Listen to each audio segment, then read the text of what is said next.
દ્વારકા જિલ્લા કોંગ્રેસ સમિતિ દ્વારા કલેક્ટરને આવેદનપત્ર આપવામાં આવ્યું હતું, જેમાં જિલ્લા કોંગ્રેસ દ્વારા આજે ખંભાળિયા કલેક્ટર કચેરીએ ફોર્મ 7 રજૂ કરનારનું નામ, ચૂંટણી કાર્ડ નંબર અને મોબાઈલ નંબર જ ખોટા છે, સાથે જેના નામે ફોર્મ 7 રજૂ થયું એ વ્યક્તિને જ ખબર નથી કે તેના નામે ફોર્મ 7 ફોર્મ જમા થયું છે। 28,000 લોકો ભારતના મતદાર નથી એવા ફોર્મ રજૂ કરનાર સામે ગુનો નોંધવામાં આવે તેવી માંગ સાથે આવેદન આપવામાં આવ્યું હતું।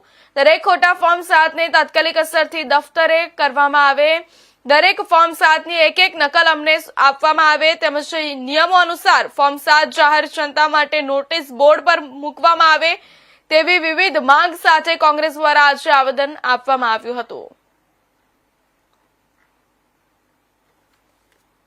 શહેરની કામગીરીમાં ડ્રાફ્ટ મતદાર યાદી તૈયાર થયા બાદ એમાં વાંધા લેવા માટેના એક યોગ્ય સમય હતો અને એના માટેના ફોર્મના નમૂના બનાવેલા છે। એ મુજબ આ ફોર્મ નંબર 7 છે અને આ ફોર્મ નંબર 7માં ભરી અને જે વ્યક્તિએ કોઈ પણ વ્યક્તિ સામે વાંધો લેવો હોય તો એ વાંધો લઈ શકે, પણ પોતાના મત વિસ્તારમાં જ, વિધાનસભા મત વિસ્તારમાં।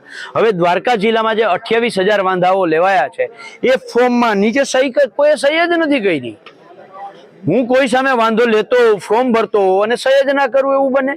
બીજું, અહીંયા જે ચૂંટણી કાર્ડ લખ્યો છે, ચૂંટણી કાર્ડ નંબર, એ ચૂંટણી કાર્ડ નંબર ખોટો લખવામાં આવ્યો છે। અહીંયા નીચે મોબાઈલ નંબર લખ્યો છે, મોબાઈલ નંબર ખોટો છે। કોઈ રાજસ્થાનથી છે, કોઈ બોરસદથી છે, અલગ અલગ જગ્યાએથી છે। અને સૌથી મોટી વાત, ખંભાળિયામાં ભાણવડમાં જે ખંભાળિયા વિધાનસભાના ભાણવડ વિસ્તારમાં વાંધા લીધા એ જામજોધપુર વિધાનસભા મત વિસ્તારના લોકોએ વાંધો લીધો છે, જે પણ ખોટું છે। આ તમામ ફોર્મ પેલા બીએલઓ પાસે રજૂ થયા તો બીએલઓ એ સ્વીકારવાની ના પાડી દીધી।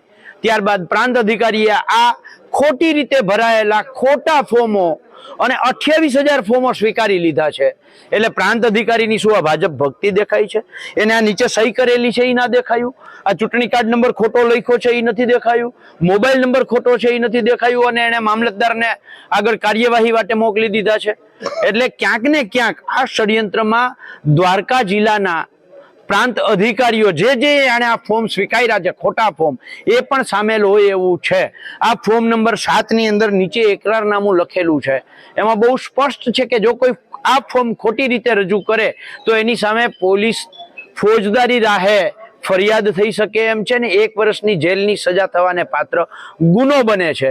આજે અમે કલેક્ટરને કહ્યું છે કે આ તમામ સામે જ્યારે ચૂંટણી પંચની કામગીરી ચાલે છે, બીએલઓ એ બહુ સારી કામગીરી કરી છે। ચાહે બીએલઓ એ આત્મહત્યા કરી હોય, ચાહે નોકરી છોડી દીધી હોય, ચાહે નોકરી કરતા કરતા મરી ગયા હોય, છતાં પણ એમને સારી રીતે કામગીરી કરી અને એ કામગીરીને દાગ લગાડવા માટે દેવભૂમિ દ્વારકામાં 28,000 લોકોની સામે વાંધા અરજી કરીને 7 નંબરનું ફોર્મ ભરવા અને એ ફોર્મ સ્વીકારી રાખે ને પ્રાંત અધિકારીએ, એનો મતલબ તો એ છે કે બીએલઓની કામગીરી સારી નથી। જે શિક્ષકોએ, જે બીએલઓએ રાત દિવસ મહેનત કરીને એટલું સારું કામ કર્યું છે એના ઉપર પાણી ઢોર કરવાનું આ એક રાજકીય પાર્ટીના ઈશારે એક કાવતરું ચાલી રહ્યું છે। 28,000 લોકોને આ દેશના નાગરિક નથી, તમે મતાધિકાર નથી એટલે નાગરિક નથી, આ ખતમ કરવા માટેનું જે કાવતરું થઈ રહ્યું છે એના વિરોધની અંદર કોંગ્રેસ પાર્ટીએ અત્યારે કલેક્ટરશ્રીને રજૂઆત કરી અને એમને એલર્ટ કર્યા છે કે કોઈ પણ સંજોગોની અંદર આવા ફોર્મ જેની નીચે સાઇન નથી, જેમાં મોબાઈલ નંબર નથી, જેમાં ચૂંટણી કાર્ડ નંબર નથી, આવા ખોટા ફોર્મ જેમને સ્વીકારી લીધા છે, મેં તો ત્યાં સુધી કીધું છે અને આપણા મીડિયાના માધ્યમથી કહું છું કે જે પ્રાંત અધિકારીએ આ ભૂલ કરી છે એમને સજા થવી જોઈએ, એમના ઉપર FIR થવી જોઈએ અને એના ઉપર FIR નહીં કરે તો કોંગ્રેસ પાર્ટી કરશે।